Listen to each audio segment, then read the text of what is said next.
Mai 68, on en parle beaucoup cette année. Rencontre avec Jean-Michel Sananès, qui est l'auteur d'un livre intitulé Sucre amer 1968, une révolution en chanson et en musique. Jean-Michel, 1968, année très importante. 68, c'est quand même l'apogée d'une période où la chanson a été porteur de messages. Ce message commence dès les années 20 avec le blues américain qui raconte la misère du peuple noir, rejointe très vite par le folk qui lui parle plutôt du statut des travailleurs américains et des paysans américains qui ont été abandonnés pendant la grande crise et qui sont retrouvés à errer sur les routes à la recherche d'une possibilité de se nourrir. Et dans cette chanson, bien sûr, il y a Pete Seeger qui est un des grands noms qui s'engage avec Martin Luther King.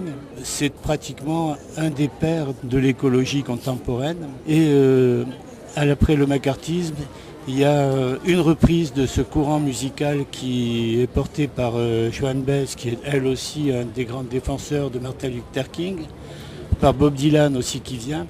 Et cette chanson pénètre la jeunesse à partir des années 55 jusqu'à 70 et après, et crée un mouvement de pensée qui fait qu'avec l'engagement de Joan Baez contre la guerre du Vietnam, elle-même a été en prison, son mari l'a été aussi. Sur un plan mondial, la jeunesse du monde a voulu ouvrir une nouvelle espérance et cette espérance, c'est un peu ce que je décris dans mon livre où on part de chanson en chanson puisque c'est une mémoire de disquaire et de chanson en chanson, on remonte un courant idéologique qui était une idéologie de la déconsommation aussi parce que la protection du monde passe par là, en tout cas la protection des ressources pour le futur passe par là, mais c'est un petit peu ce que ce livre racontait. Le gros de l'action se passe dans un magasin de Nice qui à l'époque s'appelait Music Love, consacré à la pop, au jazz et au folk et à la chanson française et dans lequel les étudiants se retrouvaient, discutaient, se retrouvaient ensuite dans ce vieux Nice qui avait une vie très intense avec